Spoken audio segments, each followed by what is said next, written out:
회의에 들어가기에 앞서 잠시 안내 말씀드리겠습니다. 오늘 방청석에는 달서구에서 오신 손인호 님과 중구에서 오신 손기덕님께서 본회의를 방청하고 계십니다.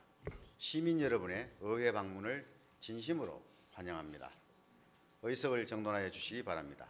성원이 되었으므로 제323회 대구광역시의회 임시회 제2차 본회의를 개의하겠습니다. 그럼 의사일정 제1항 시정에 관한 질문의 건을 상정합니다.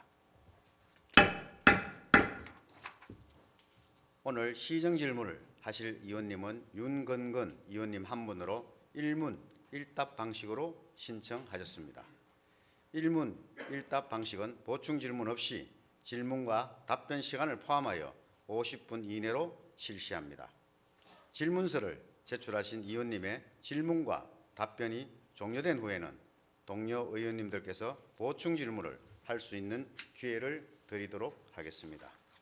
질문하시는 의원님께서는 질문 시간을 잘 지켜주시고 관계 공무원께서는 의원님의 질문에 성실하고 분명하게 요약하여 답변하여 주시기를 당부드립니다. 그럼 윤건건 의원님 나오셔서 질문해 주시기 바랍니다.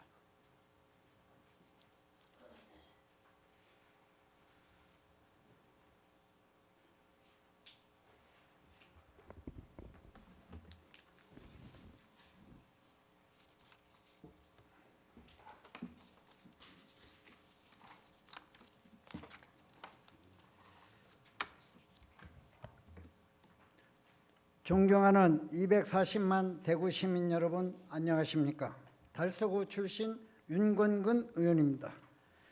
특히 지난 1년 가까이 고난대행 체계 속에서도 시정이 공백이 없도록 책임을 다해 주신 김정기 시장 고난대행님과 관계 공무원 여러분께 이 자리를 빌려 감사의 말씀을 드립니다. 오늘 본 의원은 신청사 건립과 국가도시군 지정 관련하여 질문하고자 합니다. 지난 2019년 12월 22일은 시민참여단 속의 수기 과정을 통해 신청사 부지가 결정된 의미 있는 날이자 달서구의 구민의 날입니다. 권영진 전 시장님 재임 시 우리 대구는 전국 최초로 시민참여단 250명을 구성해 2박 3일간의 수기 과정을 거쳤고 그 평가 결과에 따라 신청사 부지를 확정했습니다. 이는 시민의 도시 중대한 현안에 직접 참여하고 그 결과가 정책 결정에 반영된 대표적인 수구형 공론화 사례라고 생각합니다. 이처럼 시민의 뜻으로 결정된 사업인 만큼 먼저 신청사 재원 확보와 CM 도입 계획, 대구 경북 행정통합 추진에 따른 신청사 문제, 2.28 민주화 운동의 역사성 반영, 토지거래 허가구역으로 주민피해 대책 등 신청사 건립 주요 현안에 대해 묻고자 합니다. 행정국장님 단상으로 나와주시기 바랍니다.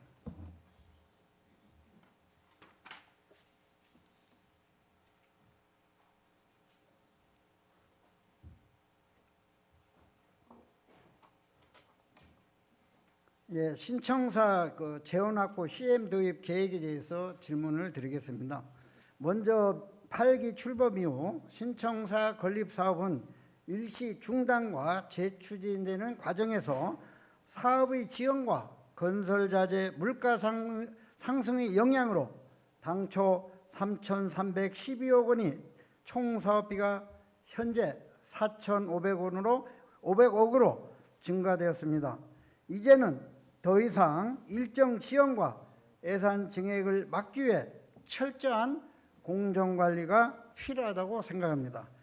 연도별 계획에 따르면 2027년부터 매년 1,000억에서 1,200억 원의 예산이 투입되며 시는 사업비 상당 부분을 공유재산 매국으로 충당하겠다고 밝힌 바가 있습니다. 그러나 성서행정타운과 중소기업 판매 등 주 예산 처분은 아직 실질적인 매각 단계에 진입하지 못한 것으로 파악됩니다. 국장님, 현재 공유재산 매각의 구체적인 진행 사항을 좀 짧게 답변해 주시기 바랍니다. 네, 저희들 2024년도에 시의회에 보고를 드릴 때 신청사 건립 재원 확보를 위해서 공유재산 총 23건, 약 4,200억 원 규모로 연차별로 매각을 하겠다고 보고드린 바 있습니다. 그 이후에 공유재산 매각을 추진 중에 있고 현재까지 2건의 94억 원의 공유재산을 매각하였습니다. 최근에 부동산 경기 침체로 인해서 투자 수요가 상당히 위축된 상황이기는 합니다만 부동산 시장 동향을 지속적으로 모니터링하면서 주요 투자사들 그리고 부동산 개발 전문 회사 등을 대상으로 접촉을 가지고 있고 저희가 매각 자문도 받고 또 물건에 대한 홍보도 병행하고 있는 상황입니다. 또 뿐만 아니라 구군에서 지금 무상으로 사용 중인 CU 재산에 대해서도 무상 사용 기한 종료 이후에는 매각을 하겠다는 방침을 사전에 안내하고 매입 협의를 진행 중에 있다는 말씀을 드리겠습니다. 예, 감사합니다. 국장님, 현재 우리 대구시 채무율이 약 20% 정도가 접근하고 있죠. 근데 지방재법상에 만약 25%가 넘게 된다면 페널티를 때문에 재원확보에 지방채 발행하기가 의존하기가 쉽지 않아 보입니다. 이러한 재정 여건과 현재 매각 속도를 감안할 때 2027년부터 본격화된 공사 집행을 차질 없이 감당할 수 있는지 생각되는데 방금 설명하신 대로 그 계획에 차질이 저는 없다고 생각해야 되는데 거기에는 어떻게 확실히 답변하실 수 있습니까? 예. 예, 방금 설명한 대로 우리가 계획된 예산 내 범위를 지금 갑자기 하지 마시고 좀 준비를 철저히 해주시기를 다시 한번 부탁을 드리고요. 그 이미 총 사업비가 4,500억 수준까지 증가한 만큼 물가 상승이나 일정 지연으로 인한 추가 증액을 방지할 대책적인 대책도 필요해 보이는데 이 4,500억은 그 물가 상승을 비례해서 예산을 4,500억으로 한 겁니까? 그때 당시의 금액을 기준으로 4,500억 원입니다. 물가 상승분은 조금 더 추가될 여지가 있습니다. 예, 제가 그래서 이게 물가 상승률을 포함한다면은 이 예산 가지고는 많이 부족할 것 같아서 제가 확인차 드렸습니다. 그러면 기획이라든지 설계, 시공전 과정을 전문적으로 관리하는 이 공정의 단축과 예산 절감에 상당히 관심을 많이 가져야 될 것 같습니다. 그러기 위해서는 CM 방식을 있는 걸로 알고 있는데 국장님 아시는 대로 한번 CM 방식에 대해서 한번 설명 한번 해주시기 바랍니다. 윤건구 의원님께서 말씀 주신 것처럼 이게 신청사 건립 사업은 대규모 공공건축 사업이기 때문에 초기부터 사업비 관리와 체계적인 공정 관리가 대단히 중요한 것은 맞습니다. 다만 설계 단계에서의 CM은 이 관련 법령상 임의 규정으로 되어 있습니다. 우리 시의 경우에는 타 지자체와는 달리 전담 부서를 신설해서 신청사 건립 사업을 효율적으로 관리 중에 있고 또 저희가 자체 설계 부위위원회에서의 검토를 통해서 공사비 절감이 가능하다는 점을 말씀드리겠습니다. 그래서 용역비 부담 등 어려운 재정 상황을 고려했을 때 설계 단계보다는 시공 단계에서부터 CM을 도입하겠다는 말씀을 드리겠습니다. 예, 그 의무사항이야 설계는 의무사항이 아니라 그 말씀을 하셨는데 저는 설계가 준비 단계가 상당히 중요하다고 생각합니다. 이 예산 전략은 설계의 시작 지점부터 시작이 되는데 거기에 신청사 관리과가 전문가가 구성되어 있기 때문에 그 시공부터는 그렇게 하겠다는 답변입니까? 그렇습니다. 저희가 신청사 자문위원회가 또 구성이 되어 있기 때문에 그 자문위원회도 건축사 분들도 많이 참여를 하고 계십니다. 그분들을 활용해서 꼼꼼하게 설계 작업에 임하도록 하겠습니다. 예, 그 CM 방식에 대해서 저도 현재 그 신청사 자문위원회 제가 들어가 있습니다. 또 들어가서 처음부터 CM 방식에 대해서도 지금 검토를 하고 있는 상태고요. 그러면은 이게 그 CM을 이제 그 공사부터 하면은 일반의 CM 동시간에 일반 공사의 차액은 어느 정도 예산 전략이 가능하다고 생각합니까? CM 방법을 도입했을 때. CM을 도입했을 때의 예산 절감 부분요. 예. 보통은 CM을 도입하면은 그만큼 비용이 추가적으로 더 들어가게 되는 구조입니다. 그래서 저희 같은 경우에도 이게 시공 단계에서부터 했을 때 CM 비용이 한 100억 원 정도 저희가 예산을 하고 있고요. 설계 단계까지 추가를 하게 되면 거기서 비용이 더 추가가 되는 상황입니다. 제가 알기로는 CM 방식을 하고 있는 데가 서울특별시 영동부, 강북구, 강서구 신청사, 경찰청 청사, 정부 세종청사가 CM을 도입해서 이미 많은 예산을 절약하고 부실공사도 사전에 방지를 한 걸로 알고 있습니다. 예, 예. 그 의원님 제가 모두의 말씀을 올렸습니다만은 두 가지 차이점이 있습니다. 하나는 이제 거기에서는 자체적인 설계 부의위원회가 없기 때문에 이걸 효율적으로 할 수 있는 기능이 좀 부족하거든요. 그래서 저희는 이제 그런 것들이 갖춰져 있다는 말씀을 다시 한번 올리겠습니다. 예, 다른 데는 이러한 전문 부서가 없지만 우리 대구시에는 신청사 건립과가 별도로 이 기술사까지 다 포함한 게 되기 때문에 그걸 걱정은 안 하셔도 된다 이렇게 들으시면 예, 되겠습니까? 그 말씀입니다. 예, 그래서 거기에 대해서 좀 제대로 좀 할 수 있도록 좀 신경 써주기 바라고요.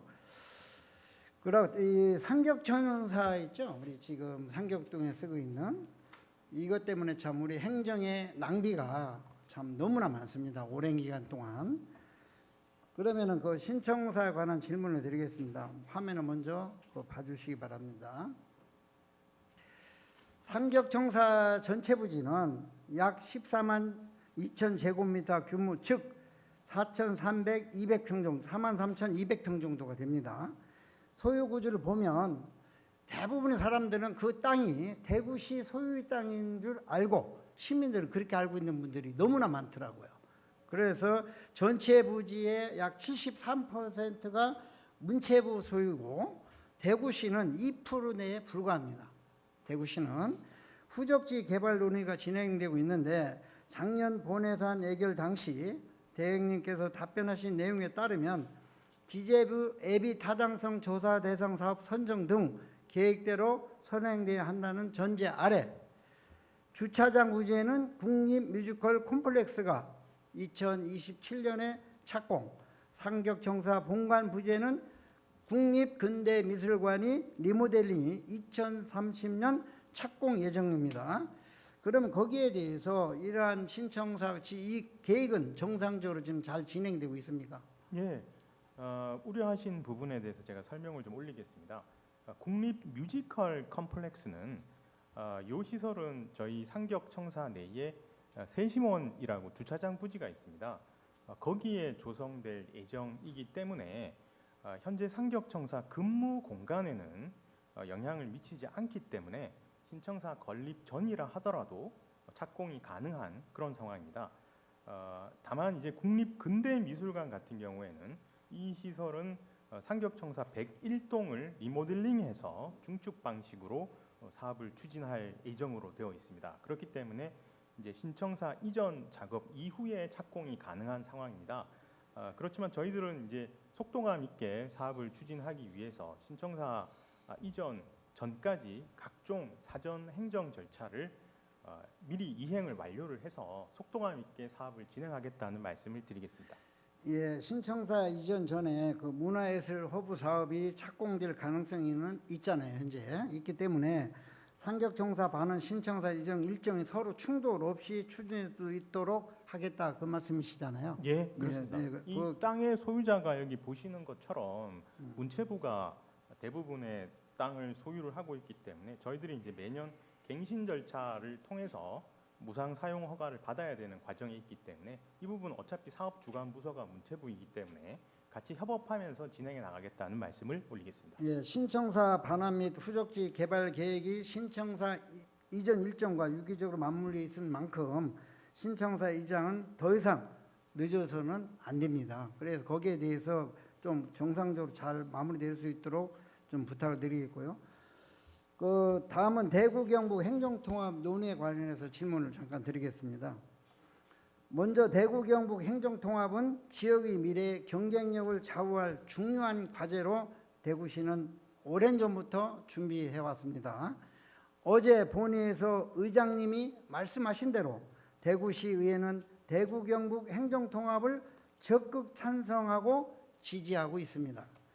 대구시 차원에서도 통합이 성사될 수 있도록 전향적인 협력을 이끌어내기 위한 노력을 멈추지 말아야 합니다.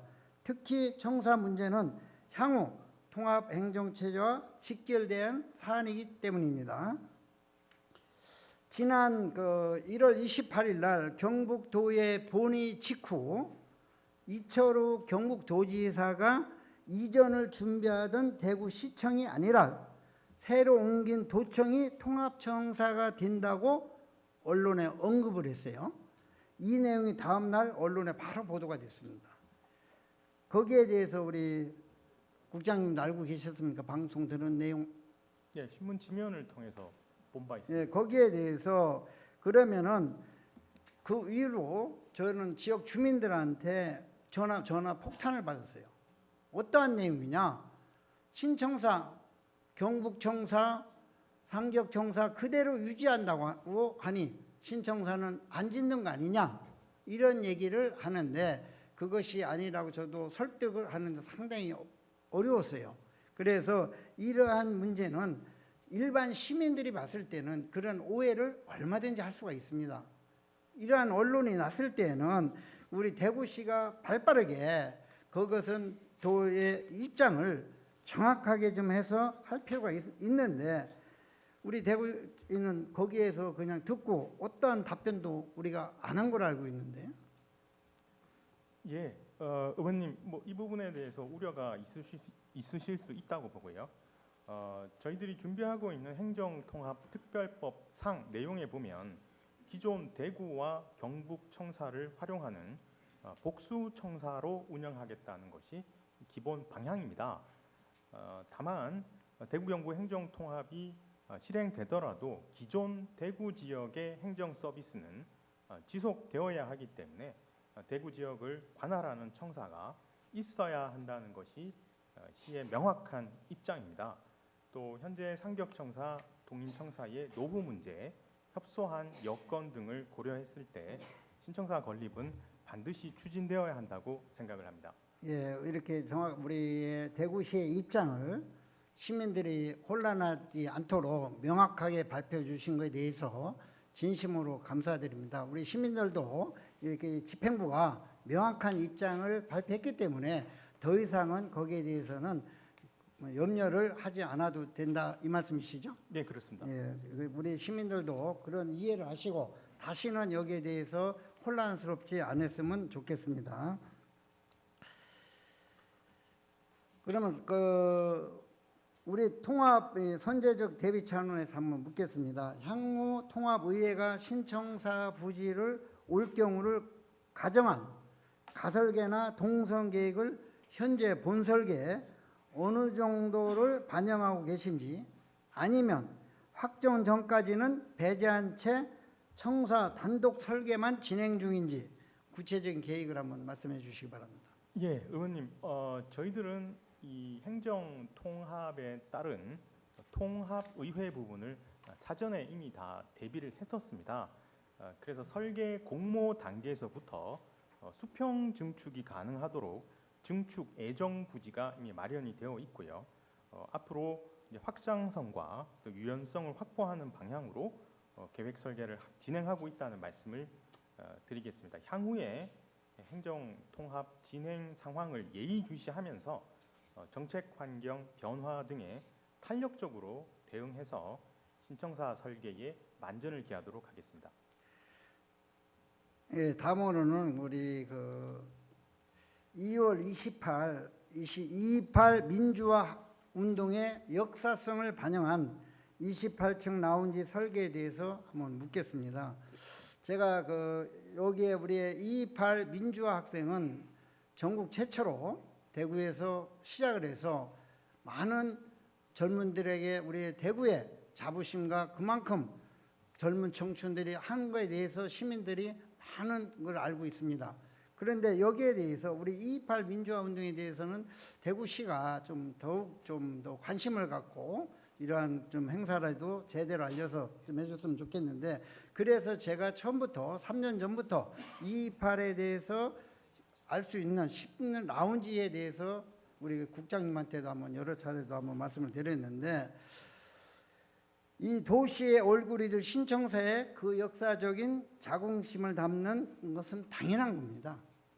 특히 권영진 전 시장 재임 당시 대구와 경북이 하나 되어 100만인 서명운동을 전개한 끝에 2018년 2월 28일이 국가기념일로 지정받았습니다. 또한 좋은 사례도 있습니다. 혹시 광주시청 가보셨습니까? 네. 예. 광주시청은 건물 층수의 5.18 의미를 반영해서 의회는 5층, 본관은 18층 해서 공간 자체의 역사성을, 상징성을 담아냈습니다. 대구 신청사 역시 마찬가지입니다. 28이라는 숫자의 의미를 살려 시민에게 개방된 상징 공간으로 조성한다면 신청사 자체가 2.28 정신을 기리는 공간이 될 수 있습니다. 저는 자문위원으로 활동하면서 설계 반영을 지속적으로 진행했고, 여기에 대해서 명확한 입장을 다시 한번 묻겠습니다. 대구시는 이에 대한 강력한 추진 의지가 있는지, 그리고 설계 반영에 반영하겠다는 해답을 줄 수 있는지. 저는 저번에 그 자문위원회에서는 다 반영 이렇게 일을 해놨더라고요. 거기에 대해서는 이상이 없습니까? 예, 우리 임문근 의원님께서 이 문제에 많은 관심을 두고 계신 걸 잘 알고 있습니다. 저희들 현재 신청사 설계 과정에서 대구의 역사성과 상징성을 담아내면서 시민들에게 개방 가능한 공간 조성 방안에 대해서 다양한 의견을 수렴하고 검토하고 있는 상황입니다. 다만 중앙투자심사에서 승인된 사업 규모와 사업비를 고려하는 범위 내에서의 변경만 가능하다는 점을 참고로 좀 말씀을 드립니다. 앞으로 신청사 건립 자문위원회의 자문과 또 전문가 시민 의견 등을 종합적으로 반영해서 대구의 역사적 상징성, 시민 개방성을 함께 갖춘 공간으로 구체화해 나가도록 하겠습니다. 예. 아울러 시민은 누구나 그 2.28 라운지를 내 집처럼 편안하게 운영할 수 있으려면 그 1층에 그 전용 엘리베이터를 설치해서 28 라운지까지 바로 올라갈 수 있도록 그러한 계획도 갖고 계시죠? 그런 좀 디테일한 부분들에 대해서는 자문위원회 때 예. 자문위원회에 이제 많은 건축사 분들이 참여를 하고 계시니까 거기에서 예. 조금 심도 있는 논의가 이루어졌으면 하는 바람입니다. 예. 그리고 다시 우리 지역의 그 민심이 참 이 토지거래 허가구역으로 인해서 약 지금 10년 가까이 지역 주민들이 엄청난 고통을 받고 있습니다. 거기에 대해서 취소화 방안에 대해서 이 질문을 드리겠습니다. 대구시 신청사 애정지 인근 두류동, 성당동, 감산동 일원 약 1.7제곱킬로미터가 2020년 2월부터 토지거래 허가구역으로 지정되어 와 있습니다. 당초 25년 2월까지였던 지정 기간은 다시 5년을 연장해서 2030년 2월까지 연장된 상태입니다. 토지 허가구역으로 지정되면 매매 시 시군 군청 사정의 허가를 받아야 되고 실수 목적 외의 거래는 원칙적으로 불가합니다. 허가를 받아 하더라도 주거의 경우는 2년간 본인이 직접 거주해야 하고 이를 위반하면 이행강제금과 부과되는 등 재산권 행사에 많은 제약이 가해집니다. 화면을 한번 봐주시기 바랍니다. 이 거래 건수를 보시면 잘 나타나 있습니다. 거래 건수는 2022년에는 384건이 들어있습니다. 2024년에는 1년 4개 동에 8건, 24년도에는 3건으로 급감했습니다. 아예 매매가 없습니다. 투기 억제 효과가 실제로 있었는지는 불확실하지만 그 과정에서 주민들이 감내했던 재산권 침해는 결코 가볍지 않습니다. 신청사 사업 지원 부담을 시민들에게 떠안고 있는 현 상황에서 토지 소유자의 재산권 침해를 취소하기 위한 방안도 필요하다고 생각합니다. 다시 검토할 의향이 있는지, 아니면 여기에 대해서 토지거래 허가 구역을 해제할 의사는 없는지 한번 말씀 부탁드리겠습니다. 예, 최근 신청사 주변 지역의 거래량과 집가 변동률을 살펴보면 비교적 안정적인 흐름을 보이고 있습니다. 향후에 신청사 건립이 본격적으로 시행되는 올해 말 공사 착공 이후에 시장 상황을 면밀하게 살펴보겠습니다. 집가 상승과 또 거래 상황 등을 종합적으로 검토해서 토지거래 허가 구역 해제 여부를 검토해 나가도록 하겠습니다. 예, 국장님 너무나 간단 명료하게 시민들이 잘 알아들 수 있도록 이렇게 설명한 것에 대해서 감사드립니다. 행정국장님 들어가셔도 좋습니다.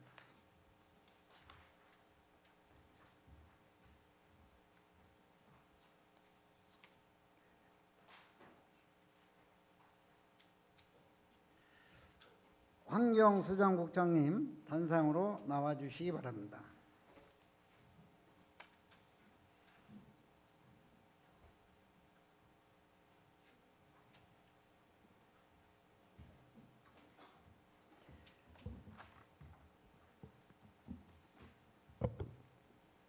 네, 국장님 연일 시정 발전을 위해 쓰신 노고에 감사를 드립니다. 잘 아시다시피 작년 8월 도시공원 및 녹지 등에 관한 법률 개정으로 국가도시공원 지정 요건이 300만 제곱미터 이상에서 100만 제곱미터 이상으로 대폭 완화가 됐습니다. 이로 인해서 인천 소래습지, 부산 을숙도, 광주 중앙공원 등 여러 지자체에서 제1호 국가도시공원 타이틀을 거머쥐기 위해 사활을 걸고 경쟁하는 소리 없는 전쟁이 시작이 됐습니다.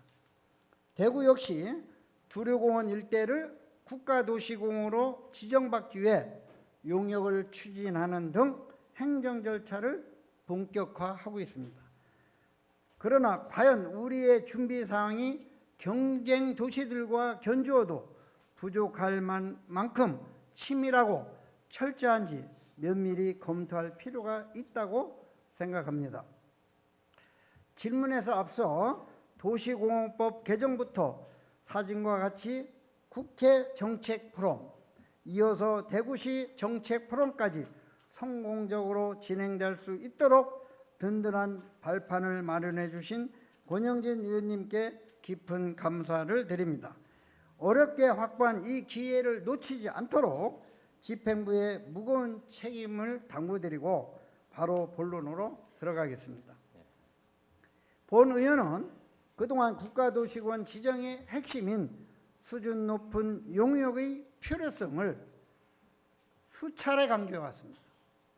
하지만 현재 대구시는 기존에 추진하고 있던 2040 공원녹지 기본계약 수립 용역에 1억 원을 얹어 국가도시공원으로 지정하는 데 필요한 여러 가지 용역들에 관한 사항들을 담으려고 구상하고 있습니다. 이에 관련하여 본 의원이 지난 1월 30일 상임위에서 질문했을 때 국장님께서는 분명히 1억 원이 추가된 것으로 충분하다고 생각하지는 않는다고 답변하셨어요. 금년 추경에 반영한 바는 적극 검토도 하겠다는 말씀도 하셨지만 현재 대구의 예산 형편상 쉽지는 않다는 말을 보고를 받았습니다. 그런 이러한 국장미에 대한 추가 예산 확보의 계획을 한번 말씀해 주시기 바랍니다. 예.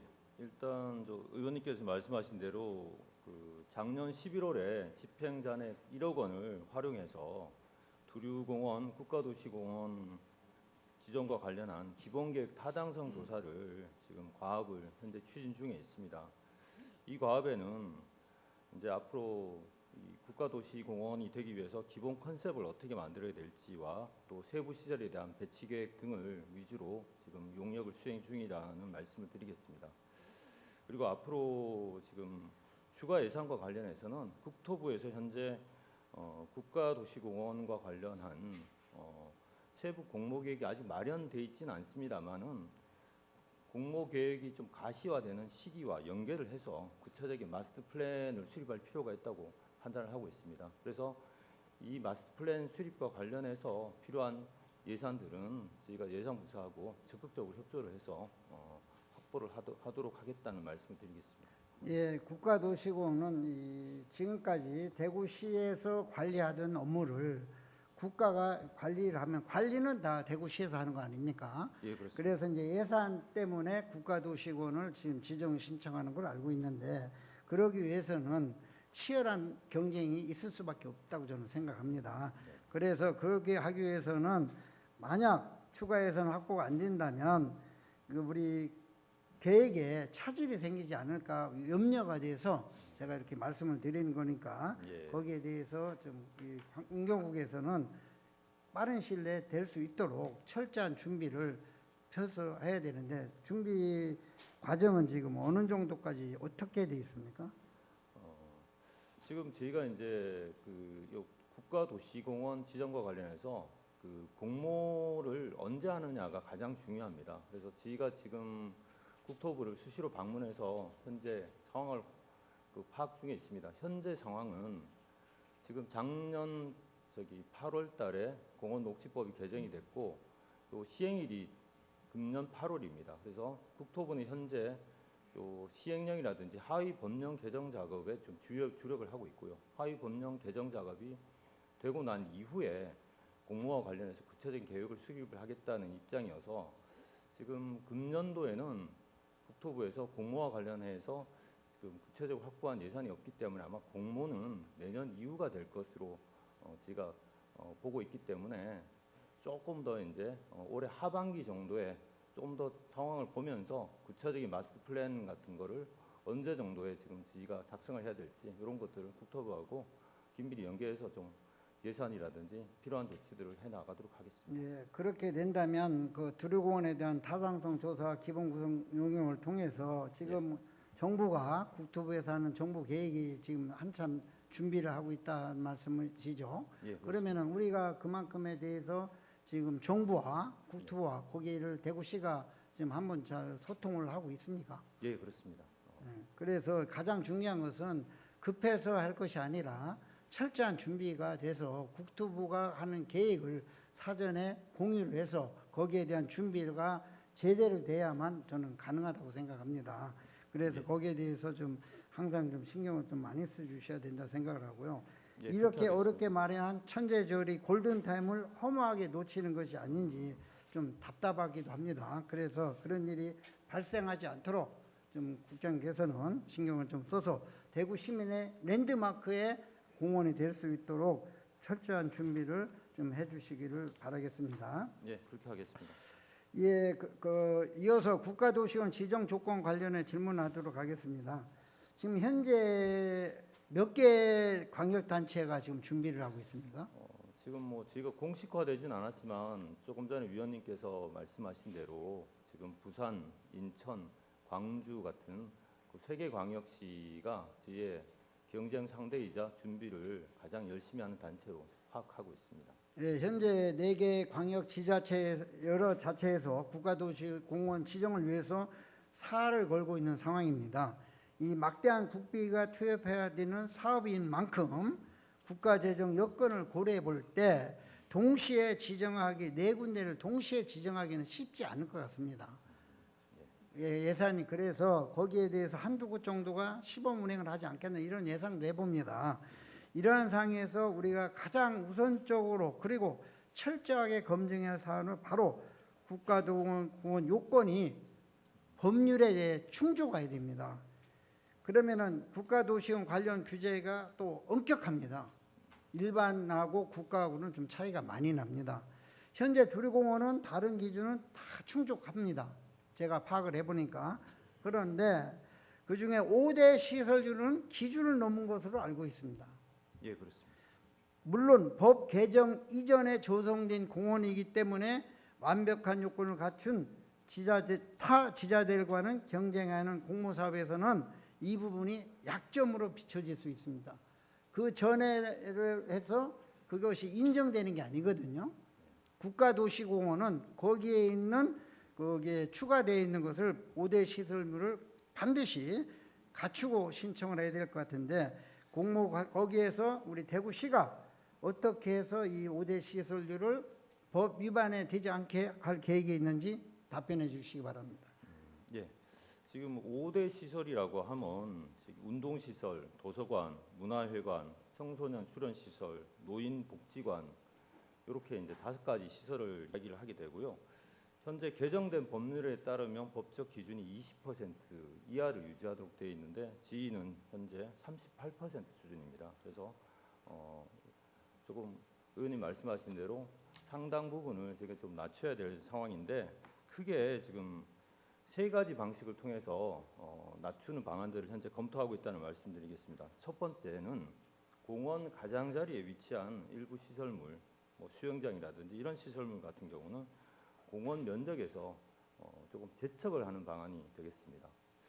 그 다음으로 공원 중심부에 있는 부분들은 제척이 어렵기 때문에 시설 중에 일부를 녹지나 조경 시설로 조금 조정하는 방안 이런 게 되겠고요.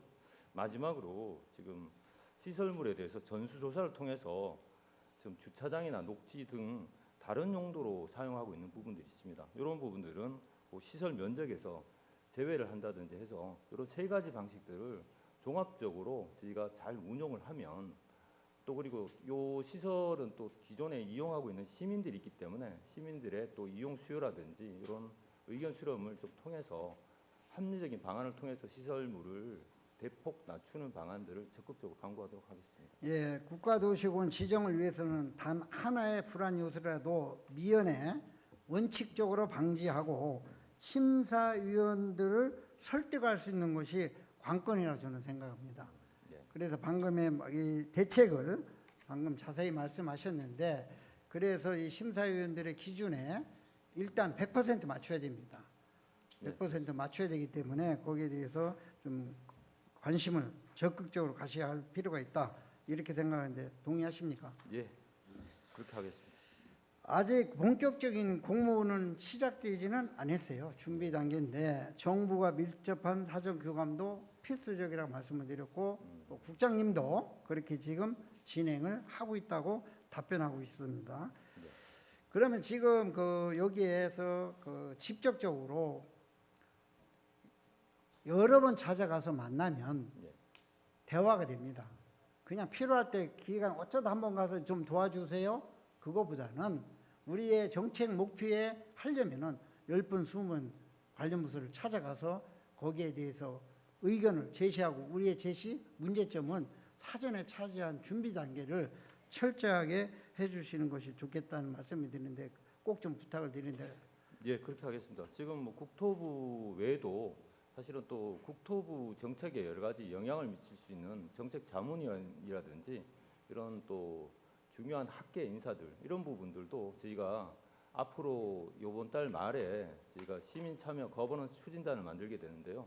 이런 추진단에도 그런 인사들을 적극적으로 영입을 해서 그분들하고 적극적으로 교감을 하면서 그분들이 또 국토부 쪽에 나름대로 또 대구시의 의지라든지 이런 부분들이 자연스럽게 좀 전파가 될 수 있도록 그렇게 예, 활용하겠습니다. 방금 말씀하셨는데 신청사가 아닌 두류공원 추진단을 별도로 구성해서 네. 이렇게 하셨다고 했는데 민간 전문가 또는 언론도 함께 하고 언론에서 그만한 또 홍보의 역할을 해야 된다고 생각합니다. 그러한 과제도 같이 준비하고 계십니까? 예, 저희가 이제 그 시민 참여 거버넌스 추진단에 4개 분과를 계획 중인데요. 그 4개 분과 중에 소통 참여 분과도 계획하고 있습니다.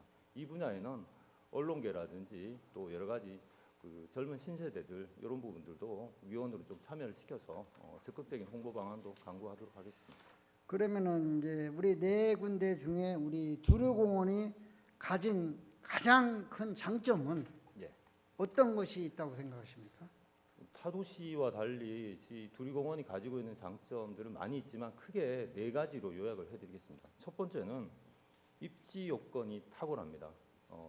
아시는 대로 대구 중심부에 자리 잡고 있어서 시민들이 어디에 사시든 쉽게 오실 수 있다는 그런 말씀을 드리겠고요. 두 번째는 접근성이 우수합니다. 지금 아시는 대로 이제 도시철도도 2개 역이 지나고 있고 버스 노선도 12개 노선이 그 인근을 정차를 하고 있습니다. 그래서 대중교통으로도 충분히 쉽게 오실 수 있는 그런 장점을 가지고 있고요. 세 번째로는 대구의 대표적인 랜드마크들과 두류공원이 연계가 되어 있습니다. 지금 83타워는 물론이고 조금 전에 지금 신청사 언급을 하셨는데 신청사가 완공이 되면 지금 주말뿐만 아니고 주중에도 상시적인 유동인구가 좀 가장 대구에서 많은 지역으로 변모할 것이기 때문에 이런 부분도 기대가 되고요. 마지막으로 대구의 역사성을 잘 나타낼 수 있는 공간입니다. 228 학생운동 기념탑이라든지 또 여기 인물 동산이라든지 이런 부분들이 지금 되어 있는데 이런 부분들 좀 더 업그레이드하면 대구의 역사성도 충분히 잘 드러낼 수 있다고 생각해서 이 네 가지 요소들을 저희가 용역은 물론이고 시민 참여 거버넌스 추진단에서 좀 더 이제 정체화를 시켜서 마스터 플랜에 반영하도록 하겠습니다. 예, 혹시 지난해 연말에 혹시 송해공원 한번 갔다 오신 적 있습니까? 달성 송해공원 예, 다녀왔습니다. 거기 가보니까 그 조명이 참 관광객이 너무 많이 오더라고요. 송해공원의 그 조명 시설을.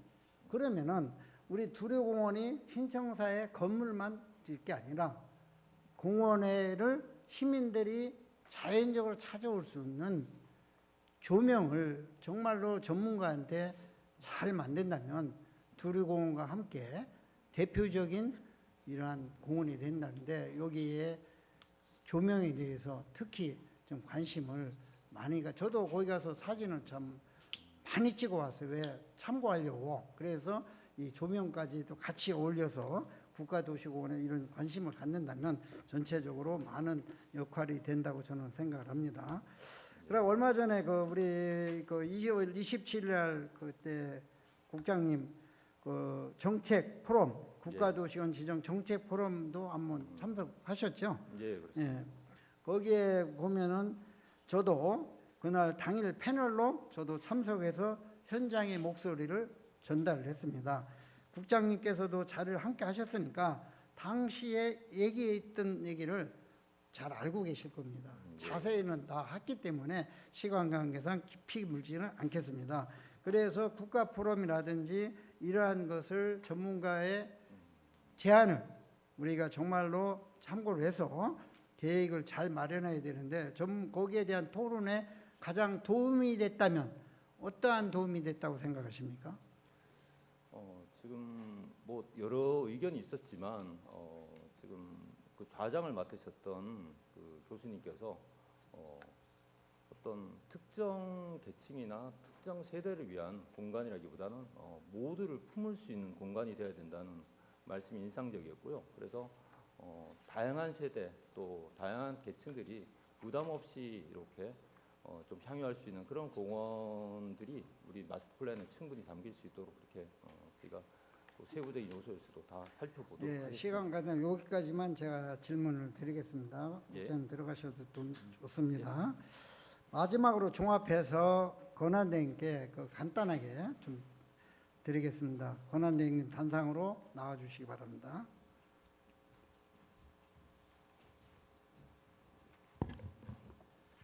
예, 신청사 건립 추진 과정이 순탄치는 않았습니다. 올해 중앙투자심사 2단계 시공사 입찰 여러 절차가 남아있어 우리 의지만으로 모든 과정을 잡을 수는 없다고 생각합니다. 그럼에도 불구하고 저는 무엇보다도 대구시의 확고한 의지를 우리 시민들이 바라고 있습니다. 가장 중요한 것은 대행께서도 거기에 동의를 하십니까? 예, 그래서 모든 것을 담당 어려운 상황이지만 이 자리를 지켜보고 계신 대구 시민들이 확고한 입장을 듣고 싶어 합니다. 올해 대구 시민의 오랜 염원인 신청사 건립 사업이 올해 12월 착공이 가능합니까? 예, 일정상 저희가 10월까지 설계를 끝내고 행안부 2차 중투심을 조속히 마무리해서 연말 내년 초 늦어도 내년 초 착공하도록 최선의 노력을 다하겠습니다. 예, 12월에 아이고 감사합니다. 그 계획대로 예. 꼭 12월에는 착공하도록 간다는 말씀에 대해서 감사의 말씀을 드립니다. 반드시 지켜지시기를 다시 한번 당부를 드리겠습니다. 다음은 대구 경북 행정통합 관련 질문입니다. 예. 행정통합은 대구 경북이 동등한 입장에서 추진해야 할 것이고 청산 문제 또한 이러한 원칙 속에서 신중하게 논의되어야 할 사항입니다. 앞서 국장님이 문답할 때 말씀드린 것 같이 경북도지사의 통합전사 발언 언론 보도를 대왕께서도 확인하셨다고 알고 있습니다. 예. 이러한 일이 있을 때는 대구 시민들이 혼란이 오지 않도록 즉시 거기에 대해서는 반박을 해서 시민들의 혼란을 주지 않아야 된다고 생각하는데 거기에 대해서는 어떻게 생각하십니까? 법상 저희가 대구청사와 경북청사를 두 개를 활용한다는 부분이 가장 중요한 가치로 저희가 두고 있었고요. 대구청사를 별도로 있어야 된다는 대구시 입장은 확고하다는 말씀드리고 이 부분에 대해서 향후 통합 논의 과정에서도 분명히 대구 입장을 전달하고 반영이 될 수 있도록 하겠습니다. 예, 그러면서 방금 했던 둘공과 국가도시형 지정을 위한 노력도 이제 정말로 권한대행님 좀 예. 신경 써주시고 새로운 시장님이 오시더라도 이게 흔들림 없이 인수인계가 될 수 있도록 상당히 중요하다고 저는 생각합니다. 그래서 새로운 시장님이 오시면 바로 이 과정이 한 채 오차 없이 할 수 있도록 이 권한대행님도 부탁을 말씀을 드리고 정말로 한 어려운 환경에서 예. 대구시를 지키기 위해서 1년 동안 너무 고생 많이 하셨습니다. 이건 시민들이 다 알고 있습니다. 하여튼 고생 많이 하셨고 들어가셔도 되겠습니다. 예. 최선을 다하겠습니다. 예. 예. 본의원은 시의회는 언제나 신뢰받는 동반자로서 2030년 10월 신청사 문이 활짝 열리는 그 역사적 날까지 함께 걸어가겠습니다. 끝까지 경청해 주셔서 감사합니다.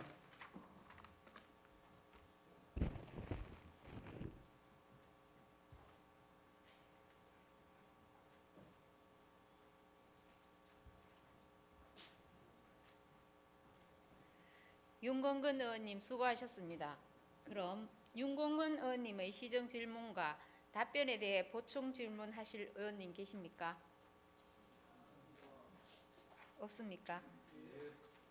네, 그럼 더 이상 질문하실 의원이 계시지 않으므로 시정 질문을 모두 마치도록 하겠습니다.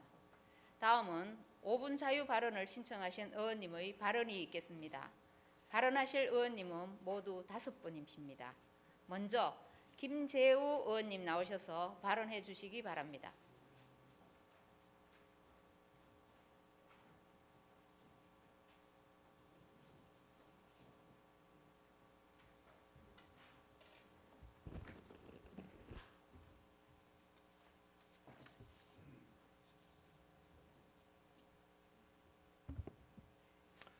네, 존경하는 240만 대구 시민 여러분, 동구 출신 김재우 의원입니다. 먼저 5분 자유 발언 기회를 주신 이만규 의장님과 선배 동료 의원님 여러분께 감사드립니다. 본 의원은 지난 2022년 판타지아 대구 페스타의 성급한 통합으로 인해 축제의 정체성이 훼손되고 운영과 홍보에 혼선이 발생한다는 문제를 지적한 바 있습니다. 4년이 지난 지금 대구의 축제는 여전히 중요한 기로에 서 있습니다. 2025년에는 26개 축제가 참여했지만 올해는 봄 6개, 가을 9개 등 총 15개로 줄어들며 축제의 도시라는 기반이 약화되고 있습니다. 더 큰 문제는 판타지아 대구 페스타의 인지도가 주변 도시 축제에 비해 더욱 낮아지고 있다는 사실입니다. 역사가 짧은 김천의 김밥축제, 구미의 라면축제는 뚜렷한 정체성과 대중적 호응을 받으며 문체부 예비축제 강력 지자체별 성장 잠재력을 가진 축제들을 예비축제로 지정하여 2년간 지원 및 평가 2026년, 27년 문화관광축제 지정심사비 문화관광축제 진입 여부 결정 목록에도 지정되며 빠르게 성장하고 있습니다. 반면 판타지아 대구 페스타는 시민들에게 충분히 각인되지 못해 축제의 도시 대구라는 위상을 이어받고 있습니다. 이러한 상황은 대구의 문화 경쟁력을 약화시키고 인근 도시 축제에 주도권을 내어줄 위험을 안고 있습니다. 거기에 더해 올해는 43년 전통을 가진 대표 축제 파워풀 대구 페스티벌이 예산 미편성으로 인해 개최가 불투명해졌습니다. 이는 단순히 한 축제의 문제가 아니라 판타지아 대구 페스타의 전체의 정체성과 신뢰도에 직결된 문제입니다. 대표 축제가 흔들리면 통합 브랜드 자체가 시민들에게 설득력을 잃게 됩니다. 특히 파워풀 페스티벌은 동성로 상권 활성화에 크게 기여해온 축제로 그 전승 여부는 지역 경제와도 직결된 사항입니다. 이에 본 의원은 다음 3가지 개선 방안을 제안드립니다. 첫째, 축제 고유성을 보존하고 차별화를 강화하기 위한 새로운 전략을 마련해 주십시오. 판타지아 대구 페스타라는 통합 브랜드는 연계성을 강조해 왔지만 개별 축제의 교요성이 희석된다는 문제 제기가 계속되는 만큼 새로운 전략이 필요합니다. 대구시가 참여 의지가 부족한 개별 축제들을 단순히 통합이라는 명분 아래 의미 없이 끌고 가는 것은 아닌지 획기적으로 재점검해 주십시오. 또한 구군 및 축제 유관기관과 상설협의체를 구성하여 각 지역의 특성과 장점을 반영한 통합과 차별화한 전략을 마련해 주시기 바랍니다. 통합 브랜드 안에서는 각 축제의 교요성을 존중하고 실효성 있는 공동 전략을 강화함으로써 대구만의 독창적인 축제 정체성을 확립해야 합니다. 둘째, MZ세대를 아우르는 시민 체감형 참여를 확대해 주시기 바랍니다. MZ세대를 포함한 시민들이 진정으로 참여하고 즐길 수 있도록 단순한 관람용 축제를 넘어 직접 만들고 직접 경쟁하며 직접 참여할 수 있는 체험형 프로그램을 강화해야 합니다. 기존 자원봉사, 축제학교, 시민 프레이드 같은 참여 기회를 넓히는 동시에 디지털 콘텐츠와 SNS 연계 이벤트를 적극적으로 도입하여 MZ세대가 자연스럽게 몰입할 수 있는 환경을 조성해야 합니다.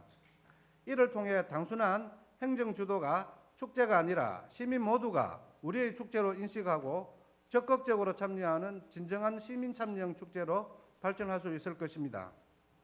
셋째, 축제 분산 운영 및 연중화 전략을 세워주십시오. 특정 기간에 집중된 축제를 분산시켜 연중 다양한 문화 행사가 이어지도록 하고 이를 통해 대구를 찾는 국내외 관광객의 체류 시간을 늘려 관광 소비를 확대해야 합니다. 나아가 축제를 단순한 일회성 행사로 끝내지 않고 연중 운영되는 플랫폼으로 발전시켜 시민과 관광객이 언제든지 대구에서 문화를 축제에서 즐길 수 있도록 해야 합니다. 구군과 협력해 지역별 특화 축제를 연중 배치하고 지역 상권과도 긴밀히 연계해 경제적 효과를 극대화하기 위한 전략 수립도 반드시 필요합니다. 축제의 도시 대구라는 브랜드는 단순한 이벤트가 아니라 연속성과 다양성 속에서 전략적으로 구성될 때 비로소 진정한 경쟁력을 갖추게 될 것입니다. 시장 권한대행님 그리고 관계부서 공무원 여러분, 판타지아 대구 페스타가 진정한 시민 참여형 축제로 발전하기 위해서는 단순한 통합에 머물러서는 안 됩니다. 각 축제의 교회성을 살리고 시민이 체감할 수 있는 참여 기회를 확대하며 연중 다양한 축제를 분산 운영하는 전략이 필요합니다. 특히 파워풀 대구 페스티벌 같은 대표 축제의 존속은 반드시 보장되어야 합니다. 시대의 하두인 통합이라는 명분 아래 개별 요소들이 소외받지 않도록 귀 기울여 주시기를 부탁드립니다. 이상으로 5분 자유 발언을 마치겠습니다. 경청해 주셔서 감사합니다.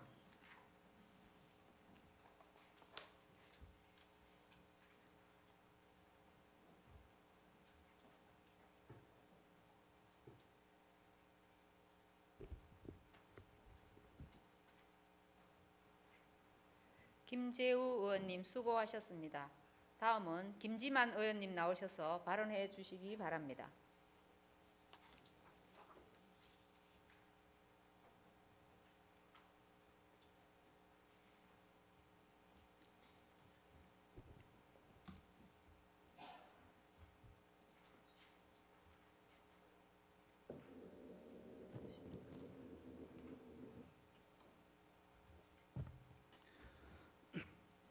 존경하고 사랑하는 240만 대구 시민 여러분, 북구 출신 김지만 의원입니다.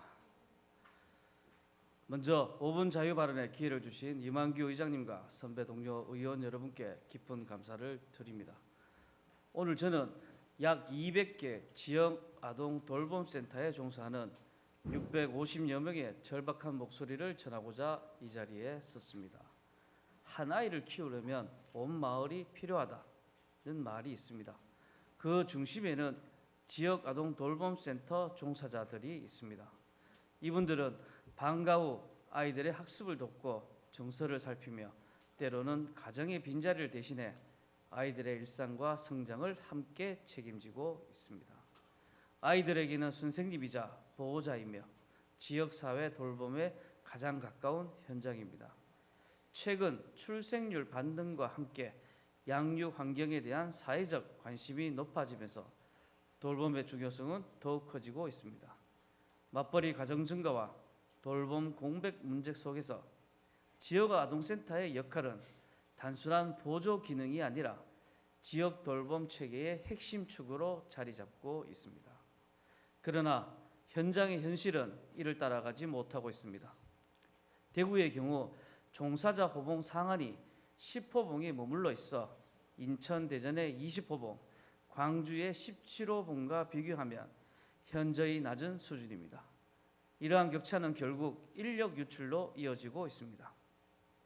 숙련된 인력이 다른 지역으로 떠나거나 현장을 떠나게 되면 그 피해는 고스란히 아이들에게 돌아가게 됩니다. 돌봄 현장의 안정성이 흔들리면 지역 돌봄 체계 전체가 악화될 수밖에 없습니다. 더욱 심각한 것은 운영 여건입니다.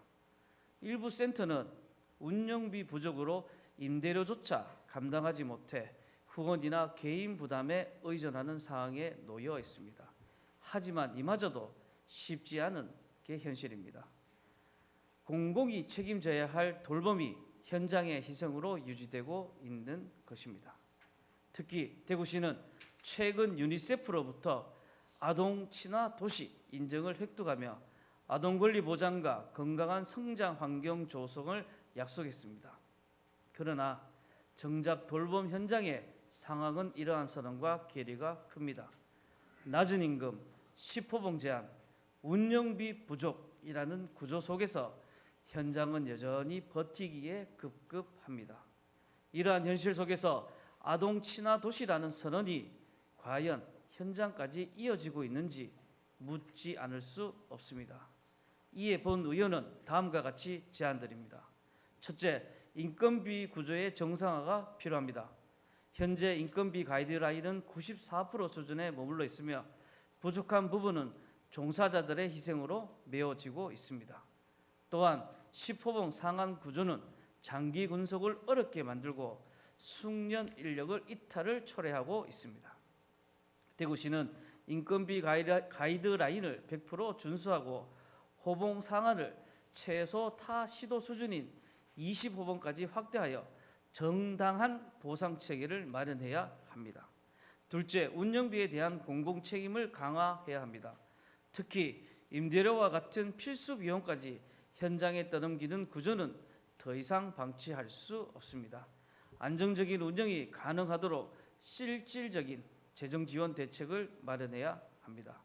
셋째, 돌봄 인력의 전문성을 높일 수 있는 체계적인 지원이 필요합니다. 돌봄 종사자들은 단순한 관리 인력이 아니라 아동의 정서와 발달을 책임지는 전문 돌봄 인력입니다.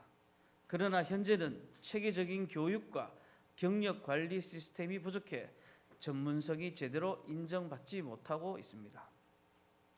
대구시는 종사자 교육과 경력 개발을 지원하고 돌봄 인력을 전문 직군으로 육성하는 정책적 기반을 마련해야 합니다. 존경하는 김정기 대구시장 권한대행님, 아이들을 위한 정책이 현장을 지키는 사람들의 희생 위에 세워져서는 안 됩니다. 겉으로는 아동 친화 도시를 말하면서 정작 돌봄 기반을 외면하는 행정, 이는 보여주기식 정책에 불과합니다.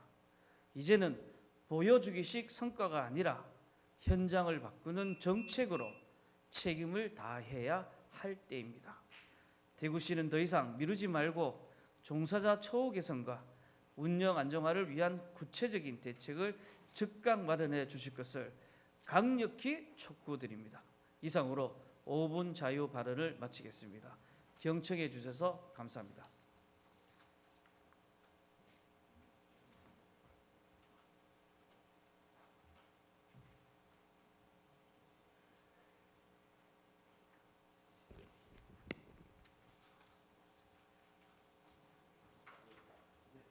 김지만 의원님 수고하셨습니다.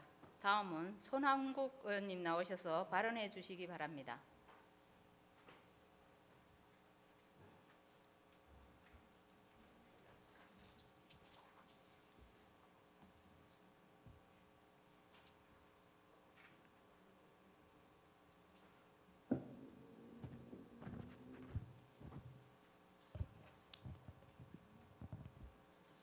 존경하고 사랑하는 240만 대구 시민 여러분, 안녕하십니까?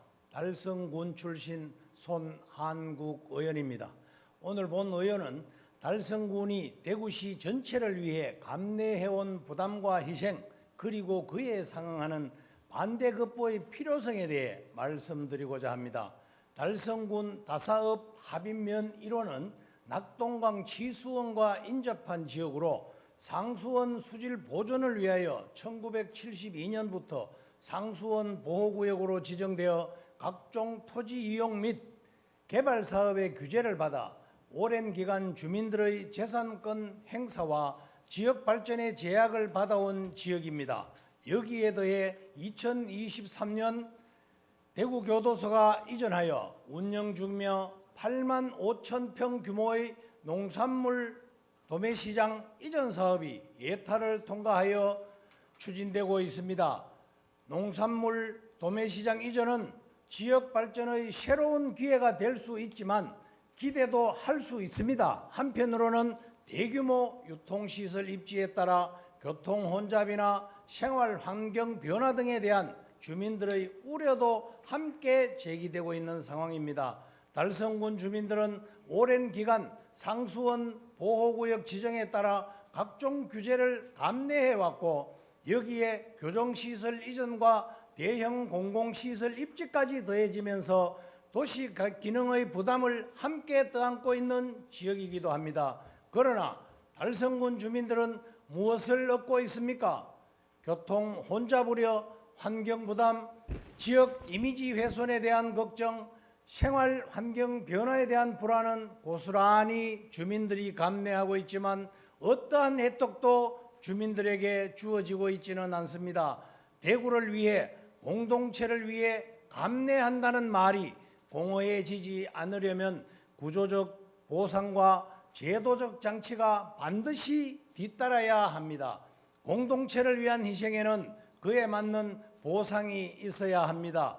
본 의원은 오늘 단순한 예산 요구가 아니라 전반적인 구조를 바꾸기 위하여 다음과 같이 정책 제안을 하고자 합니다. 첫째, 대구농산물유통관리공사의 달성군 주민 우선 채용 제도화입니다. 공사는 지방공기업법에 따라 채용 세부 기준을 내규로 정할 수 있습니다. 지역 거주자에 대한 가점 여부는 제도적으로 충분히 설계 가능한 영역입니다. 실제로 혁신도시 이전 공공기관들은 지역 인재 일정 비율 채용을 의무화하고 있습니다. 도매시장 이전 이후 필요한 주차 관리, 시설 보조, 환경 안전 관리 등 현장직부터 달성군 거주자 가점을 명문화하고 용역 위탁 계약에도 지역 고용 우선 조건을 반영해야 합니다. 이는 신규 대규모 예산 없이도 가능한 구조적 보상입니다. 둘째, 교정시설 주변 지역의 지원에 제도화를 촉구합니다. 대표적인 기피시설인 발전소나 폐기물 처리시설의 경우 이미 발전소 주변 지역 지원에 관한 법률, 폐기물 처리시설 설치 촉진 및 주변 지역 지원 등에 관한 법률 등을 통해 제도적 지원 체계를 갖추고 있습니다. 그러나 교정시설은 모두가 기피하는 사실임에도 체계적 지원이 미비한 상황입니다. 현재 국회에서 관련 논의가 진행 중이지만 언제 구체화될지 장담할 수 없는 상황입니다. 대구시는 특별법 제정을 공식 건의하고 법 제정 이전이라도 종합지원 계획을 수립해 안전 인프라와 생활 SOC를 우선 확충해야 합니다. 이는 새로운 특혜가 아니라 형평의 회복입니다. 셋째, 개발 제한 구역 규제의 전략적 완화와 지역 전략 사업의 주민 환원입니다. 이번 도매시장 이전 사업은 대구권 개발 제한 구역 규제 혁신 지역 전략 사업으로 선정되는 등 제도적 완화가 이루어지고 있습니다. 그렇다면 대형 공공시설에는 규제를 완화하면서 왜 주민들의 삶의 질 개선을 위한 시설은 여전히 묶어놓고 있는지 묻지 않을 수 없습니다. 개발 제한 구역 주민 지원 사업을 적극 활용하여 근린생활시설과 정주 지원 시설의 허용 범위를 확대해 규제 완화와 성과가 주민들에게 실질적으로 돌아가도록 해야 합니다. 이 문제의 본질은 단순한 시설 이전이 아닙니다. 도시 기능의 재배치와 부담의 분담 그리고 기회의 배분에 관한 문제입니다. 달성구는 대구가 반드시 필요로 하는 기능을 떠맡고 있는 지역입니다. 이제는 일방적인 희생의 지역이 아니라 상생의 모델이 되어야 합니다. 교정시설을 품은 지역이 안전과 일자리의 거점이 되고 대형 유통시설이 들어서는 지역이 지역 경제와 청년 고용의 중심이 되며 그린벨트로 묶인 지역이 규제 혁신의 시범 모델로 전환되는 도시. 본 의원은 이것이 달성군의 미래상이라고 생각합니다. 달성군이 대구시와 함께 성장할 수 있도록 상생의 구조 설계를 강력히 촉구하며 5분 자유 발언을 마치겠습니다. 경청해 주셔서 감사합니다.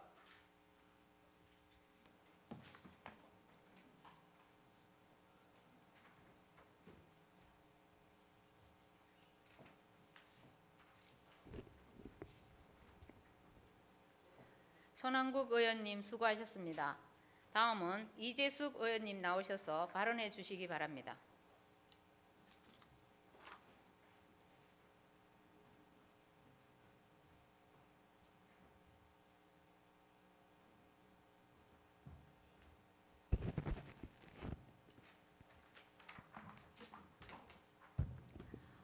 존경하고 사랑하는 240만 대구 시민 여러분, 안녕하십니까? 동구 출신 이재숙 의원입니다. 5분 자유 발언의 기회를 주신 이만규 의장님과 선배 동료 의원 여러분께 감사드립니다. 오늘 저는 안심 뉴타운에 유치될 신세계 프리미엄 아울렛이 지역 발전의 계기가 되기 위해 반드시 선행되어야 할 교통 인프라 개선의 필요성에 대해 말씀드리고자 합니다.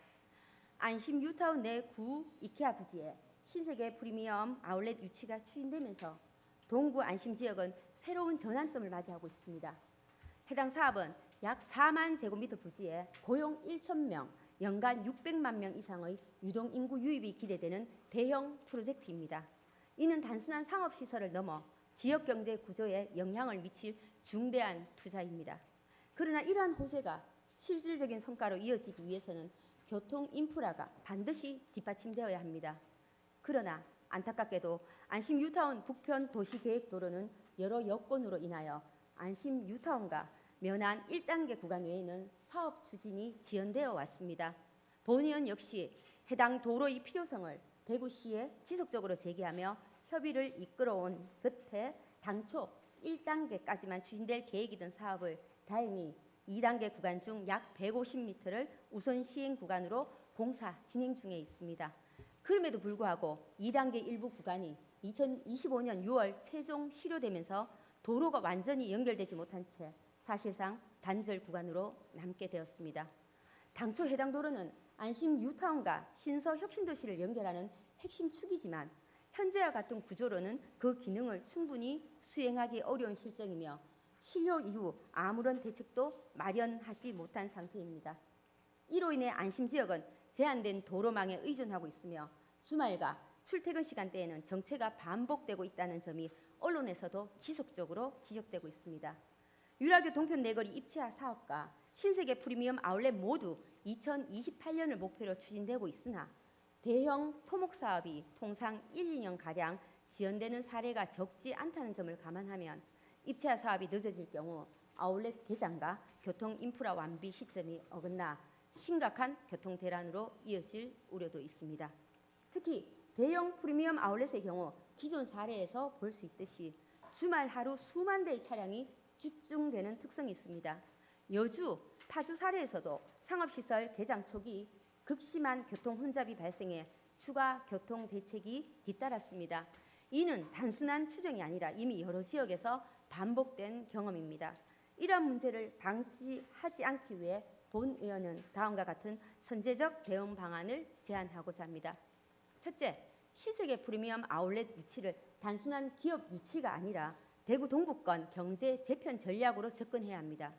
1,000명 고용, 600만 명 이상 유입이라는 숫자는 지역 상권, 신서혁신도시, 안심 뉴타운과의 연계 전략이 수반될 때 비로소 실질적 효과로 이어집니다.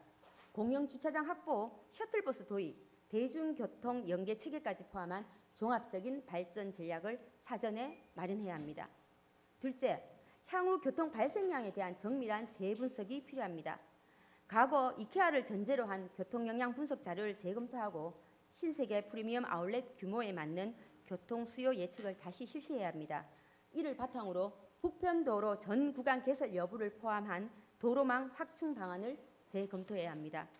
단절 구간 없이 간선도로와 유기적으로 연결되는 도로망 확보가 핵심입니다. 마지막으로 유라교 동편 고가도로 사업은 단순한 정체 해소를 넘어 향후 아울렛 개장에 따른 교통 수요까지 충분히 고려하여 추진되어야 합니다. 진출입 동선과 교차로 운영, 신호 체계 등 교통 운영 측면에서 아울렛 이용 차량 흐름을 종합적으로 검토하고 교통관리 대책을 함께 마련할 필요가 있습니다. 또한 아울렛 개장 시점과 도로 준공 시점이 어긋나지 않도록 철저한 공정관리와 안정적인 예산 확보 등 선제적 행정이 수반되어야 합니다. 김정기 시장 권한대행님과 관계공무원 여러분, 동구 안심 1호는 과거 저탄장으로 활용되면서 오랜 기간 지역 주민이 희생을 감내해온 곳입니다. 이후 안심 뉴타운과 신서혁신도시가 조성되었지만 기대만큼의 상업 문화 활성화는 이루어지지 못했습니다. 이번 신세계 프리미엄 아울렛 유치는 그 아쉬움을 극복할 수 있는 중요한 기회입니다. 그러나 준비되지 않은 개발은 또 다른 불편을 남길 수 있습니다. 교통 인프라가 완비될 때 비로소 이번 유치는 성공적으로 완성될 것입니다.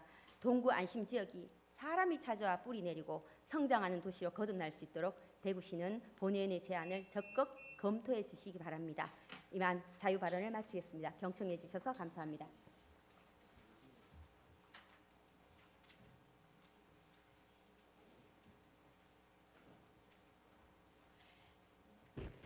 이재숙 의원님 수고하셨습니다. 마지막으로 이동욱 의원님 나오셔서 발언해 주시기 바랍니다.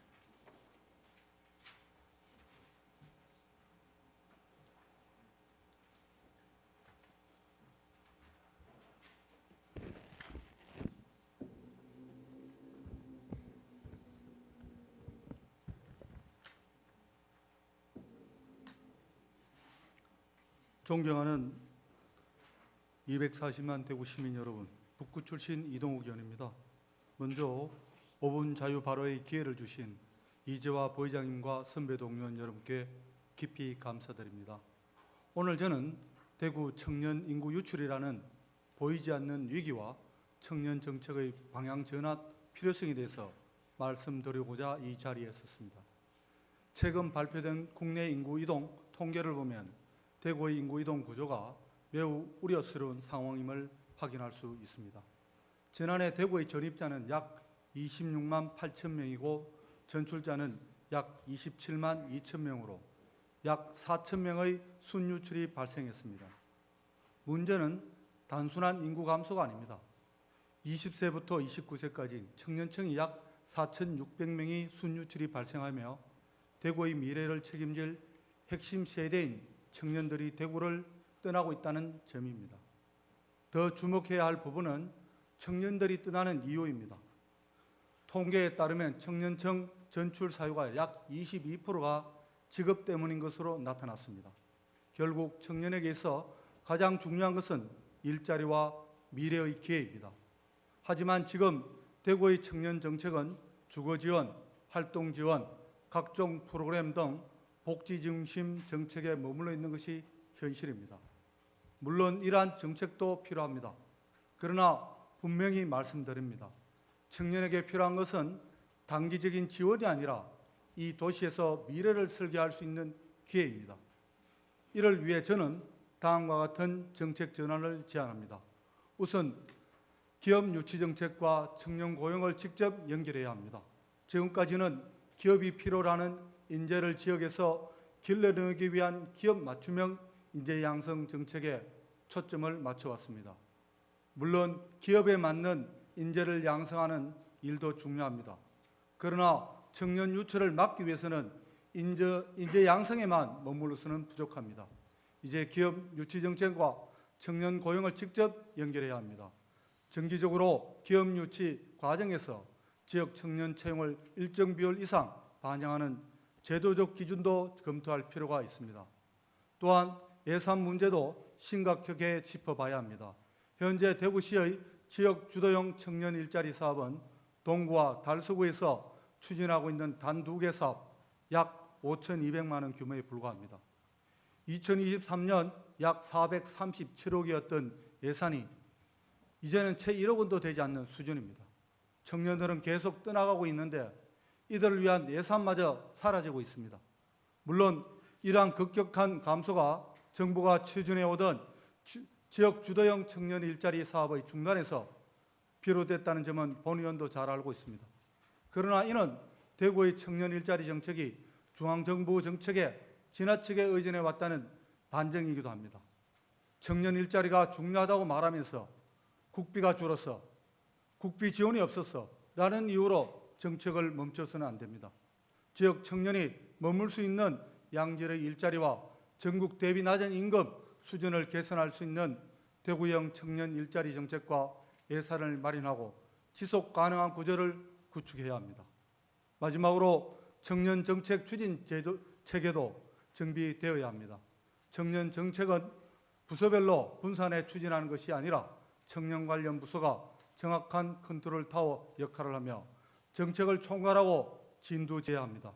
청년 일자리, 창업, 산업, 주거 정책이 각 부서에서 개별적으로 추진되는 구조로는 청년 유출 문제에 효과적으로 대응하기 어렵습니다. 청년 관련 부서가 중심이 되어 산업 정책과 일자리 정책, 청년 정책의 목표를 설정해 유기적으로 연결하고 전략적으로 조정해야 할 것입니다. 김정기 권한대행님 그리고 관계 공무원 여러분, 청년 인구 유출은 단순히 통계의 문제가 아닙니다. 도시의 미래 경쟁력과 직결된 문제입니다. 청년이 떠나는 도시는 결국 기업이 떠나고 성장이 멈출 수밖에 없습니다. 이제 대구의 청년 정책은 복지 중심 정책에서 벗어나 기회 중심 정책으로 전환되어야 합니다. 청년이 버티는 도시가 아니라 가능성을 보고 선택하는 도시 대구가 되어야 합니다. 대구시의 보다 과감한 청년 정책 전환과 전략적 투자 재편을 강력히 촉구하며 이상으로 5분 자유 발언을 마치겠습니다. 경청해 주셔서 감사합니다.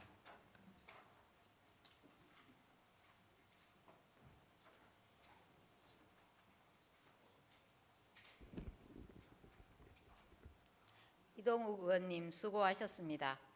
오늘 시정 질문과 5분 자유 발언을 해주신 의원님들과 관계 공무원 여러분 모두 수고 많으셨습니다.